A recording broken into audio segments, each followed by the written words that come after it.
Hello दोस्तों, daily answer writing के series में आपका स्वागत है। आज हम हिस्ट्री के इस आखिरी पड़ाव पे पहुंच चुके हैं जहां पे हम मॉडर्न हिस्ट्री में से क्वेश्चंस डिस्कस कर रहे थे। नेक्स्ट वीक से हम ज्योग्राफी के क्वेश्चंस डिस्कस करेंगे। देखिए, मॉडर्न हिस्ट्री के अंदर हम क्या देखते हैं कि कई बार क्वेश्चंस ऐसी चीज़ों पे आते हैं जहां पे आपने एनालिसिस करके देना होता है, चाहे वो हिस्टोरिकल इवेंट्स ही क्यों ना हो, बट आपका एनालिसिस बहुत इंपॉर्टेंट है। और काफ़ी काफ़ी बार हम कई बार ऐसे आसान क्वेश्चन को भी अच्छी तरीके से अटेम्प्ट नहीं कर पाते क्योंकि हम होलिस्टिक आंसर नहीं लिख पाते हैं। तो वही एक एग्जाम्पल आज आपके सामने लेके आया हूँ। क्वेश्चन कह रहा है, examine critically the various facets of economic policies of the British in India from the mid 18th century till independence. अब आपने क्रिटिकली एग्जामिन करना है किसी चीज़ को। जब भी किसी चीज़ में क्रिटिकल एग्जामिनेशन की ज़रूरत होती है तो आप पहली बात तो उसके कुछ पॉइंट्स उठाते हो और उनको डिटेल में प्रस्तुत करते हो। दूसरी चीज़, आप क्रिटिकली एनालाइज कर रहे हो, इसका मतलब ये नहीं है कि सिर्फ क्रिटिसिज्म होना चाहिए।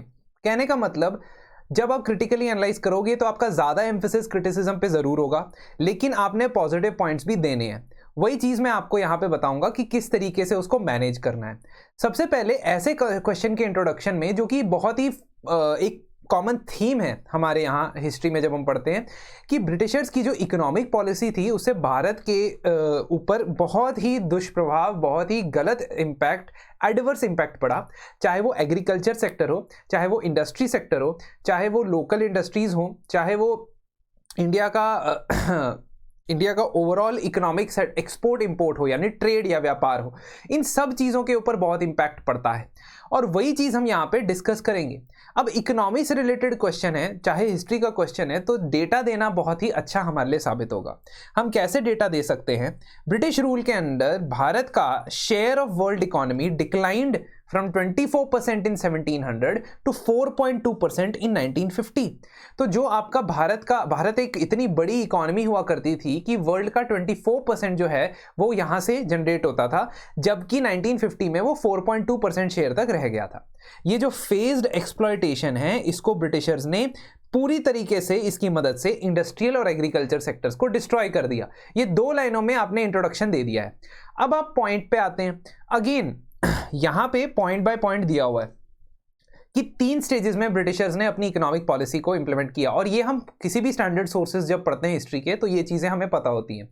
आप इसको फ्लो चार्ट के फॉर्म में भी बना सकते हो, यानी कि टाइमलाइन के फॉर्मेट में भी बना सकते हो कि स्टेज 1 मर्सेंटलिज्म, स्टेज 2 फ्री ट्रेड और स्टेज 3 फाइनेंशियल इंपीरियलिज्म। अगर वहां पे आप एक्सप्लेन नहीं करते हो तो भी चलेगा, क्योंकि हमने एक्सप्लेनेशन मेनली देना है पॉलिसीज का, जो हम आगे पढ़ने वाले हैं। यहां पे मैंने इसलिए समझाया क्योंकि मैं आपको कोई कॉन्सेप्ट समझा रहा हूं तो उसके बारे में एक एक लाइन बताना मेरा फर्ज बनता है, लेकिन आंसर के अंदर आप सिर्फ और सिर्फ ऐसा एक टाइमलाइन बना के भी आगे चल सकते हो। ठीक है, ऑफ कोर्स यहाँ पे आपने इसके मार्जिन के बाहर नहीं जाना है। तो आप मर्सेंटलिज्म लिखोगे, नीचे ईयर लिखोगे 1757 यानी कि बैटल ऑफ प्लासी के बाद से 1813 तक। फिर 1813 के बाद से आपकी जो चार्टर एक्ट ऑफ 1813 था, उसके बाद से फ्री ट्रेड यानी ईस्ट इंडिया कंपनी की मोनोपोली खत्म करने के बाद से जो फेज शुरू हुआ उसको फ्री ट्रेड कहते हैं, लेकिन वो वन साइडेड फ्री ट्रेड था। और 1858 के बाद से, जब से ब्रिटिशर्स डायरेक्टली पार्लियामेंट के थ्रू इंडिया के ऊपर रूल करने लग गए और ईस्ट इंडिया कंपनी का रूल खत्म हो गया, उस एरा को कहते हैं फाइनेंशियल इंपीरियलिज्म। तो मर्सेंटलिज्म का मतलब ये कि भारत में से रेवेन्यू इस्तेमाल करते थे। रेवेन्यू कहाँ से होता था? जो जो एरियाज ये राजा इन्होंने अपने कब्जे में, कंट्रोल में किए हुए थे, उनके खजानों में से उठा के उसी पैसे से, जीरो इन्वेस्टमेंट से, इंडिया में से पैसा खरीद के सस्ते दामों में वहां पे जाके बेच के आते थे बाहर, महंगे दामों में वहाँ इंग्लैंड में जाके बेच के आते थे। तो इससे प्रॉफिट कमाया करते थे। उसके बाद जब इन्होंने पॉलिटिकल कंट्रोल लेना शुरू कर दिया तो भारत को ब्रिटिश की इंडस्ट्रीज के लिए रॉ मटेरियल की फैक्ट्री बना दिया, और भारत को वहाँ के फैक्ट्रीज के द्वारा जो बनाया गया फिनिश प्रोडक्ट था उसकी मार्केट बना दिया। तो इसे वन साइडेड फ्री ट्रेड कहा जाता है। और अल्टीमेटली फाइनेंशियल इंपीरियलिज्म, यानी कि सिर्फ ट्रेड ही नहीं, इकोनॉमी के हर एस्पेक्ट के ऊपर, बैंक्स के ऊपर, ट्रेडिंग फर्म्स के ऊपर, इंडस्ट्रीज के ऊपर ब्रिटिशर्स और यूरोपियंस का कंट्रोल हो गया, जिसकी वजह से ये फाइनेंशियल इंपीरियलिज्म, एक बड़ी पावर एक रिलेटिवली छोटी पावर के ऊपर रूल कर रही थी। इस ब्रिटिश पॉलिसी का क्या क्या नेगेटिव इंपैक्ट पड़ा। अब हमारा एग्जामिनेशन का टाइम आ गया दोस्तों। ये जो एग्जामिनेशन है ना, यही इस क्वेश्चन की क्रक्स है। अब हमने एग्जामिन करना है कि क्या क्या इंपैक्ट पड़ा। तो सबसे पहले हम बताएंगे कि डी इंडस्ट्रियलाइजेशन और भारत की आर्टिजन और हैंडीक्राफ्ट इंडस्ट्री का डिस्ट्रक्शन यहां पे देखने को मिला। वो इनिशियल फेजेस से ही शुरू हो गया था। Cheap machine made goods, duty free imports, या हम पहले की भी बात करें यानी मर्सेंटलिज्म की भी बात करें, तो क्योंकि ईस्ट इंडिया कंपनी ने अपनी मोनोपोली क्रिएट कर दी थी, तो भारत में जो भी आर्टिजन या हैंडीक्राफ्ट्समैन बना थे जो अपने प्रोडक्ट्स बना रहे थे, उनके पास सेलर की ऑप्शन ही नहीं थी, उनके पास कोई और बायर की ऑप्शन ही नहीं थी, उनके पास कोई और बायर बचे नहीं, उन्हें ब्रिटिश ईस्ट इंडिया कंपनी को सस्ते दामों पे प्रोडक्ट्स बेचने पड़ रहे थे। एंड में जब इसके साथ एडिशनल इंडस्ट्रियल रेवोल्यूशन की शुरुआत होती है 19th सेंचुरी के अंदर, तो और बर्डन पड़ जाता है, क्योंकि अपनी मार्केट्स के अंदर भी वो सस्ते में नहीं बेच पाते हैं प्रोडक्ट्स को, उससे भी सस्ते में आते हुए प्रोडक्ट्स बाहर से आते हैं, और खासतौर पे टेक्सटाइल के जो प्रोडक्ट्स हैं वो इंडिया के अंदर फ्लड कर दिए जाते हैं, उनके ऊपर कोई टैक्सेशन कुछ भी नहीं लगाया जाता, कस्टम्स ड्यूटी, जिसकी वजह से भारत की जो हैंडीक्राफ्ट इंडस्ट्री है, टेक्सटाइल इंडस्ट्री, वो डिस्ट्रॉय हो जाती है। यही आपने पहले पॉइंट में लिखना है। तो लॉस ऑफ ट्रेडिशनल लाइवलीहुड, देखो टैरिफ जो थे हमारे यहां से बाहर जाने वाले के ऊपर 80% टैरिफ लगा हुआ था, जबकि बाहर से आने वाले प्रोडक्ट के ऊपर कोई भी ड्यूटी नहीं लगी होती थी। इसकी वजह से ये धीरे धीरे करके अनप्रॉफिटेबल बिजनेस बन गया, लोग इंडस्ट्री, हैंडीक्राफ्ट इंडस्ट्री से हटते चले गए, माइग्रेशन होती गई रूरल एरियाज की तरफ, और वहां पे एग्रीकल्चर के अंदर पैसा कमाने के लिए वो बेचारे चले गए। अब एग्रीकल्चर एक ऑलरेडी ओवरबर्डन सेक्टर था, लैंड की कमी थी, जिसकी वजह से एग्रीकल्चर पे प्रोडक्टिविटी और भी कम हो गई। अब सेकेंड इंपैक्ट पड़ता है पीजेंट्री पे, यानी कि जो हमारे कृषक थे, किसान थे। लैंड रेवेन्यू की दो नई पॉलिसीज 1790s के बाद से परमानेंट सेटलमेंट और 1810s के बाद से ryotwari settlement. Permanent settlement introduce हुआ बंगाल में, उड़ीसा में, बिहार में, जबकि रयतवाड़ी सेटलमेंट इंट्रोड्यूस हुआ बॉम्बे में और मद्रास प्रेसिडेंसी में। इन दोनों प्रेसिडेंसीज, इन सभी इलाकों के अंदर जिस तरीके से उन्होंने सिस्टम बनाया था, जिसमें एक सिस्टम यानी कि जमींदारी या परमानेंट सेटलमेंट सिस्टम के अंदर एक जमींदार अपॉइंट किया गया था। उस जमींदार की रिस्पॉन्सिबिलिटी थी कि वो अपने एरिया के जो एरिया उसके नाम पे कर दिया गया है, जो लैंड उसके नाम पे है, उस लैंड की ओनरशिप उसके पास तब तक रहेगी जब तक वो अपने रेवेन्यू में से कुछ शेयर ब्रिटिशर्स को देता जाएगा। वो रेवेन्यू पहले से ही डिसाइडेड था, परमानेंट सेटलमेंट था, इसलिए हर साल वो चेंज नहीं होता था। इस सिस्टम की वजह से जमींदार के पास एक और अपॉर्चुनिटी थी कि वो अपनी जमीन के टुकड़े करके किसी और को भी बेच सकता था। इसकी वजह से there used to be a lot of subinfeudation, यानी कि जो ओरिजिनल ओनर है जमीन का और जो एक्चुअल में कल्टीवेशन कर रहा है विलेज के अंदर, उसके बीच में there were multiple tenants and multiple people who have given the land on rent. इसको सब इन्फ्यूडेशन कहते हैं। तो हर कोई एक चेन ऑफ कमांड के तौर पे रेंट कलेक्ट कर रहा है, और सारा का सारा बर्डन जो है वो एंड में इवेंचुअली उस बंदे के ऊपर बन रहा है जो वहां पे खेती कर रहा है, जो वहां पे कल्टीवेशन कर रहा है, वो है किसान यानी कि पीजेंट। अब इस सिस्टम की वजह से क्या क्या चीजें हुई? सबसे पहले तो ट्रांसफरेबिलिटी ऑफ लैंड आसान हो गया, और ट्रांसफरेबिलिटी ऑफ लैंड आसान होने की वजह से लैंड एलियनेशन होनी शुरू हो गई। लैंड एलियनेशन यहां पे देखने को मिलती है, यानी कि जो लोग, जो कृषक जमीन के किसी टुकड़े पे खेती कर रहे हैं, अगर वो रेवेन्यू समय पे नहीं दे पाते हैं तो उनको वहां से बर्खास्त कर दिया जाता है और किसी और को वहां पे ले आया जाता है। सिमिलरली जमींदार के लेवल पे भी ये सिस्टम चलता था कि अगर जमींदार अपना रिक्वायर्ड रेवेन्यू सनसेट के से पहले, यानी जो टाइम स्लॉट है उससे पहले नहीं वापस दे पाता है, उसको भी जमींदारी से हटा दिया जा सकता था। इसका मतलब ये कि लैंड एलियनेशन काफी फ्रीक्वेंट थी, पीजेंट्स की एविक्शन हुआ करती थी, जमींदार कई तरीके के इलीगल पैसे भी उनसे मांगा करते थे, और इसकी वजह से वो लोगों को लोन लेना पड़ता था। जब वो लोन लेने मनी लेंडर के पास जाते थे तो मनी लेंडर उनको हाई इंटरेस्ट रेट्स पे लोन देता था, और जब उनसे पैसे वापस नहीं मिलते थे तो अगेन वो लैंड, जो जमीन थी, वो उनसे जब्त कर ली जाती थी। तो इस तरीके से ये गवर्नमेंट के बनाए गए सिस्टम जमींदारों की ऑपरेशन और मनी लेंडर की डिसऑनेस्टी के चक्कर में, और मनी लेंडर के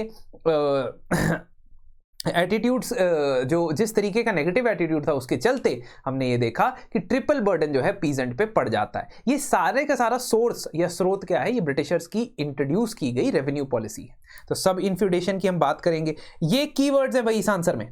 अगर आपने सब इन्फ्यूडेशन लिखा, लैंड एलियनेशन लिखा, डी इंडस्ट्रियलाइजेशन लिखा, इंपावरमेंट ऑफ पीजेंट्री लिखा, तो आपके बहुत ज्यादा चांसेस होंगे कि इंप्रूव हो जाएगा आपका स्कोर, क्योंकि बाकी कॉन्सेप्ट तो सभी को पता है कि हुआ क्या था, उसको कम से कम शब्दों में लिखना, ये बात है। कमर्शियलाइजेशन ऑफ एग्रीकल्चर हम लिखेंगे कि कैश क्रॉप्स को फोर्सफुली ग्रो करना पड़ा, क्योंकि प्लांटेशन ओनर्स यूरोपियंस जो थे वो ये कहते थे कि तुम कैश क्रॉप्स ग्रो करो, ना कि फूड क्रॉप्स। अल्टीमेटली क्या हुआ, कई बार ऐसा देखने को मिला कि फूड प्रोडक्शन इतनी नहीं हुई जितनी डिमांड थी। जिस समय ड्रॉट आ जाता था, या कोई कैलामिटी आ जाती थी, नेचुरल कैलामिटी आ जाती थी और क्रॉप फेलियर हो जाता था, उस समय फेमिन, भूखमरी देखने को मिलती थी। तो 1877 में हमने देखी, 1940s के अंदर बंगाल में भूखमरी देखने को मिली, फेमिन देखने को मिला, और ये भी ब्रिटिश पॉलिसीज का ही नतीजा था।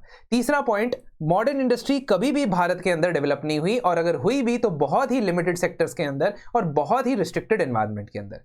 तो टेक्सटाइल इंडस्ट्री तो 1850s से शुरू हुई थी, after the industrial revolution was actually implemented in India, but उससे पहले 1790s से लेके 1850 तक ब्रिटेन ने इतनी लीड ले ली थी इंडस्ट्रियलाइजेशन में कि हम जो 60-70 साल लेट हो गए हैं इंडस्ट्री बनाने में, वो हम आज तक कैचअप कर रहे हैं। साथ ही साथ शिप बिल्डिंग इंडस्ट्री को भी और कई सारी इंडस्ट्रीज को ब्रिटिशर्स ने मोनोपोलाइज कर लिया था सिस्टमैटिकली, इंडिया की इंडिजिनस इंडस्ट्री को क्रश करते हुए। तो ये जो लोप साइडेड पैटर्न था, लोप साइडेड मतलब सिर्फ जहां ट्रेडिंग करनी थी, ट्रेड करना था, व्यापार करना था, और जहां ट्रेड रूट्स बन रहे थे सिर्फ उसी एरिया में इंडस्ट्री बन रही थी। ऐसा कोई एफर्ट नहीं था ब्रिटिशर्स की तरफ से कि उन एरियाज में इंडस्ट्री बनाई जाए जहां पे डेवलपमेंट की जरूरत है, ग्रोथ की जरूरत है। और ये आज भी हम देखते हैं कि बैलेंस रीजनल डेवलपमेंट हम इंडिया में सफर कर रहे हैं उस चीज को लेके। एक्सचेंज रेट्स को मैनिपुलेट किया जाता था, यानी कि पाउंड स्टर्लिंग वर्सेस रुपी, इसको फेवर में रखा जाता था ब्रिटिशर्स के, ताकि ब्रिटिशर जो एक्सपोर्ट कर रहे हैं प्रोडक्ट इंडिया के अंदर वो सस्ते मिले, और इंडिया से जो प्रोडक्ट ब्रिटिशर्स या यूरोपियन मार्केट्स में जा रहे हैं वो महंगे हो। लेकिन रॉ मटेरियल के लिए कोई इंटरेस्ट रेट नहीं, कोई ड्यूटीज नहीं लगाई है, समझ रहे हो। इंडिया में से जो रॉ मटेरियल यानी कि कॉटन आ रहा है मान लो टेक्सटाइल बनाने के लिए, उसके ऊपर इन्होंने कोई ड्यूटीज नहीं लगाई, क्योंकि वो तो इनको जरूरत है अपनी फैक्ट्रीज में। तो ये जो इन्होंने मैनिपुलेशन किया है व्यापार का, ट्रेड का, इकोनॉमी का, बहुत ही गहरा प्रभाव पड़ता है हमारे ऊपर। ओवरऑल अगर हम देखें तो ड्रेन ऑफ वेल्थ का कॉन्सेप्ट हमारे मॉडरेट्स ने दिया था, खास तौर पे जो आपके आरसी दत्त, दादा भाई नारोजी, ये जो initial upper middle class intelligentsia थी हमारे यहाँ कंट्री के अंदर, जो वेल एजुकेटेड थे, इवन ब्रिटिशर्स से उनके अच्छे ताल्लुक भी थे, इन लोगों ने ही रियलाइज करवाया भारत को कि there used to be a big portion of India's wealth and resources that were going to Britain. For example, Britishers जो भी यहाँ पे एडमिनिस्ट्रेटिव खर्चा करते थे वो भारत के रिसोर्सेज से आधा था। ऐसा नहीं है कि वहां ब्रिटेन से कोई रिसोर्सेस आ रहे हैं, खर्चे आ रहे हैं, नहीं, जो इंडिया से रिसोर्स कमा रहे हो उसी से यहाँ के लोगों के ऊपर राज कर रहे हो। तो salaries, other earnings of English officials, even their trading fortunes, जो प्राइवेट ट्रेड के थ्रू ये पैसा कमाते थे, वो भी इंग्लैंड जाता जा रहा है। रॉबर्ट क्लाइव का हमने देखा था कि उन्होंने 5-6 साल में ही इतना पैसा कमा लिया कि उनके ऊपर उनको क्लाइव ऑफ इंडिया बोला जाने लगा, क्योंकि इंडिया से भर भर के वो पैसा भेजते थे और अपनी प्राइवेट संपत्ति उनकी जो थी एक्चुअली लूटपाट की ही संपत्ति थी। तो Britishers spent a large portion of their taxes and income in Britain rather than India, मतलब इंडिया के ऊपर ब्रिटिश टैक्स पेयर का खर्चा नहीं हो रहा था, इंडिया से ही पैसे लेके इंडिया के ऊपर राज कर रहे थे। इसको ड्रेन ऑफ वेल्थ कहते हैं। और ये सारी चीजें भारत की इकोनॉमी को बहुत ही एक बैकवर्ड एरिया में लेके जाती है, जहां से हम अभी भी उसके इम्पैक्ट के अंदर हैं, है ना। ऐसा होना चाहिए, क्योंकि हमने बताया बैलेंस रीजनल डेवलपमेंट नहीं हुई, इंडस्ट्रियलाइजेशन में 50-60 साल का गैप आ गया, जिसकी वजह से हम ये देखते हैं that the Indian economy it started with a lot of work to be done just after independence. बहुत ही बुरी हालत में ब्रिटिशर्स ने छोड़ के गए, जैसा कि हमने पहले इंट्रोडक्शन में ही बता दिया था। अब थोड़ा बहुत हमने बताना है कि इसका अनचाहा, है ना, लेटेंट पॉजिटिव इंपैक्ट्स क्या था। मतलब ये चाहते नहीं थे इसका ऐसा इंपैक्ट पड़े, इनका इंटेंशन नहीं था कि इसका पॉजिटिव इंपैक्ट पड़े, लेकिन कुछ पॉजिटिव इंपैक्ट भी पड़ा ब्रिटिशर्स की इकोनॉमिक पॉलिसी का। कैसे? ब्रिटिशर्स ने रेलवेज बनाई ताकि वो रॉ मटेरियल को एक जगह से दूसरी जगह और फिनिश प्रोडक्ट्स को ट्रेड सेंटर्स की तरफ लेके जा सके, लेकिन उससे धीरे धीरे पैसेंजर ट्रेन्स बनने के साथ साथ लोगों की कनेक्टिविटी भी बढ़ती गई। टेलीग्राफ भी कुछ उन्होंने इसी पर्पसेस के लिए लाया था 1850s में। अगेन लोगों की कनेक्टिविटी बढ़ी और नेशनल मूवमेंट को इससे बहुत ज़्यादा यूनिटी देखने को मिली, नेशनल मूवमेंट में काफ़ी ज़्यादा आसानी देखने को मिली। Uniform application of policies brought about common grievances, क्योंकि वास्ट एरियाज पे उन्होंने यूनिफॉर्म लॉज लगाने शुरू कर दिए, लीगल कोड्स लगाने शुरू कर दिए, जुडिशियल सिस्टम एक जैसा लगाना शुरू कर दिया, रेवेन्यू सिस्टम एक जैसा लगाना शुरू कर दिया। तो जो दूर दराज के लोगों की ग्रीवेंसेस थे वो भी कॉमन ही नजर आ रहे थे। सेम ही ब्रिटिश ऑपोजिशन था। तो जब यूनाइटेड करना है किसी ग्रुप को, तो अगर उनको एक सिंगल ऑपोजिशन मिल जाए तो उसके खिलाफ यूनाइटेड आसानी से हो सकते हैं, और ये हमारे नेशनल मूवमेंट में काम आया। हाई इन्फ्लेशन, खासतौर पे वर्ल्ड वॉर्स के टाइम पे first world war, second world war, दोनों के टाइम पे हाई इन्फ्लेशन देखने को मिला था। जो रेट्स थे कॉमन कमोडिटीज़ के, डेली कमोडिटीज़ के, बहुत ज़्यादा बढ़ गए थे। और इसकी वजह से हमने देखा कि लोग जो हैं वो गैल्वनाइज यानी कि मोबिलाइज ज़्यादा ईजिली हो पाए। खास तौर पे जो 20th सेंचुरी के जितने भी मूवमेंट्स थे ना हमारे, चाहे वो नॉन कॉपरेशन मूवमेंट ले लो, क्योंकि ग्रेट डिप्रेशन के बाद हुआ था, जस्ट इकॉनमी वहाँ फॉल्टर कर रही थी। 1944 का आपका 42 का आपका क्विट इंडिया मूवमेंट ले लो, वो वर्ल्ड वॉर 1 के टाइम पे होता, तो राइजिंग इन्फ्लेशन वहां पे बहुत बड़ा फैक्टर था। इवन इन 1915-16 राउलेट सत्याग्रह से पहले जो वर्ल्ड वॉर 1 के दौरान इन्फ्लेशन थी, बहुत बड़ा कारण बनता था लोगों की मोबिलाइजेशन में। और अंत में इकोनॉमिक पॉलिसीज जो हैं उसका क्रिटिक करते हुए ही हमारे सबसे पहले नेशनलिस्ट ने जन्म लिया। तो जब उन्होंने लोगों को रियलाइज करवाना शुरू किया कि आपका ड्रेन ऑफ वेल्थ हो रहा है सर, तभी ये नेशनलिज्म की भावना जो है जागती है। कहने का मतलब कि अनइंटेंडेड पॉजिटिव कॉन्सिक्वेंसेस अगर आप गिना देते हो इस आंसर में, आपको एक एज मिल जाएगा दोस्तों, क्योंकि ये चीज, ये एस्पेक्ट हम क्रिटिकली के चक्कर में इग्नोर कर देते हैं, है ना। अगेन अगर आपके पास वर्ड्स कम है, आप इसमें एक सर्कल बना के उसके आसपास 4 पॉइंट्स लिख दो, ठीक है। फ्रेजेस का इस्तेमाल करो, बिल्कुल कोई गलत बात नहीं है इसमें, स्पेशली अगर आपके पास स्पेस और वर्ड्स कम है। तो अल्टीमेटली आप लास्ट में क्या लिखोगे, systematic crippling of the economy led to widespread poverty in free India. Free India में भी हमें इसका इंपैक्ट देखने को मिला। तो हमारे लिए ये इंडिपेंडेंस मूवमेंट के पहले ही नहीं, इवन आज़ादी के बाद तक इसका इंपैक्ट से हम गुजरते रहे और हमारी फ्यूचर गवर्नमेंट्स को इसके हिसाब से पॉलिसी मेकिंग करनी पड़ी। दोस्तों इस डिस्कशन के अलावा साथ साथ हमारा जो 48 डेज का मेंस का आंसर राइटिंग प्रोग्राम है, आप उसे भी ज्वाइन कर सकते हैं। इस कोर्स को ज्वाइन करने के लिए आप हमारे दिए गए नंबर या ईमेल आईडी पे हमें संपर्क कर सकते हैं। यहाँ पे मैं आपसे डेली एक एक क्वेश्चन देता हूँ। आपके हर क्वेश्चन की इवैल्यूएशन 48 आवर्स के अंदर होती है और उस इवैल्यूएशन के बाद 6 क्वेश्चन जब इकट्ठे हो जाते हैं तो मैं एक डिस्कशन सेशन रखवाता हूँ। लाइव सेशन होता है जिसमें आप सब लोग मेरे से अपने अपने डाउट्स पूछ सकते हो।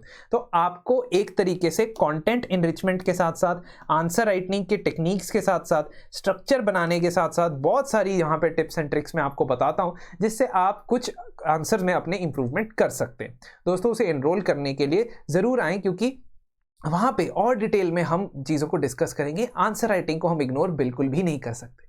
तो इसी के साथ आज का सेशन हम समाप्त करते हैं। अगले सेशन में दोबारा मुलाकात होगी।